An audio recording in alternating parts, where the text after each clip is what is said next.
Hello friends. Frances Lydia Alice Knorr was one of the most infamous women involved in the horrific practice of baby farming in Australia during the late 19th century. She was born in England in 1867 and emigrated to Australia in the 1880s. Like many others of her time, she lived in a society where poverty, shame surrounding illegitimacy, and lack of social welfare systems created a market for women who would take in unwanted infants for money. These women were called baby farmers, and while some cared for children legitimately, many neglected or even killed them when the payments stopped. Frances Knorr was married to Rudolf Knorr, but their relationship was unstable, and they struggled financially. She worked as a domestic servant, but her income was inconsistent. To survive, she turned to baby farming, advertising in newspapers to take in children for a fee.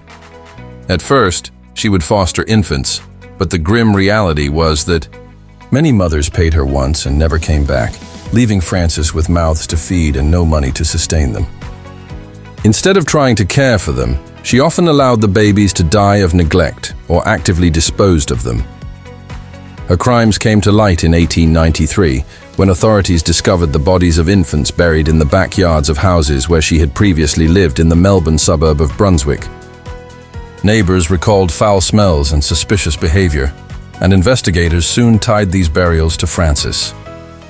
The press was quick to label her the Brunswick Baby Farmer, and the public was horrified by the revelations, especially since stories of baby farmers and their atrocities were already circulating in England and Australia.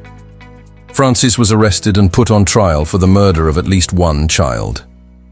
During her trial, her demeanour and background were carefully scrutinised, and the prosecution painted her as a cold, calculating woman who profited from the deaths of innocent infants. While some argued she was more a victim of harsh social conditions than a monster, the jury ultimately found her guilty. On January 15, 1894, Frances Knorr was hanged at the Melbourne jail, making her one of the few women executed in Australia. Her case shocked the public and highlighted the dark underside of Victorian society, where women trapped by poverty and social stigma sometimes resorted to unthinkable acts. It also drew attention to the need for stronger child protection laws and better welfare systems to prevent desperate mothers from handing over babies to women like Knorr. Her story has since lived on as a chilling reminder of how desperation, social neglect, and lack of compassion can breed tragedy, and how the baby farming trade left countless victims in its wake.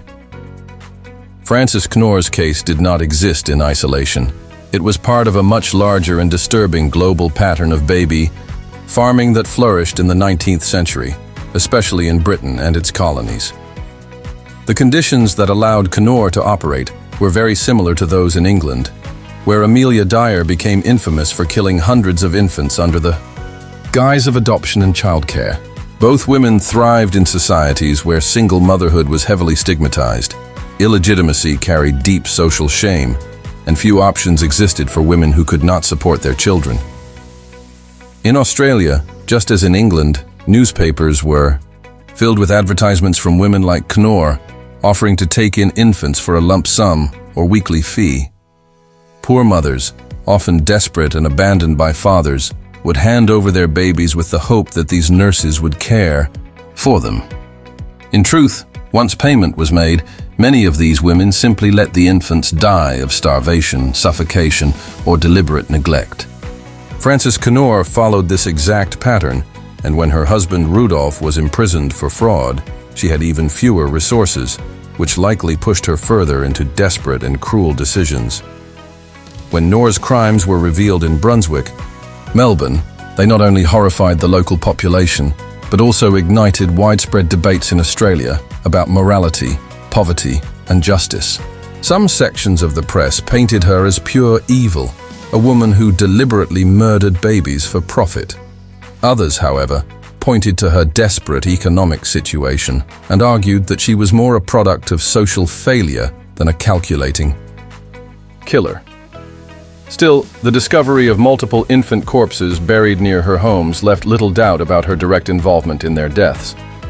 Her trial was highly sensationalized, drawing crowds eager to witness the proceedings. The evidence against her was strong, especially the testimonies of neighbors and the gruesome physical proof of the buried children.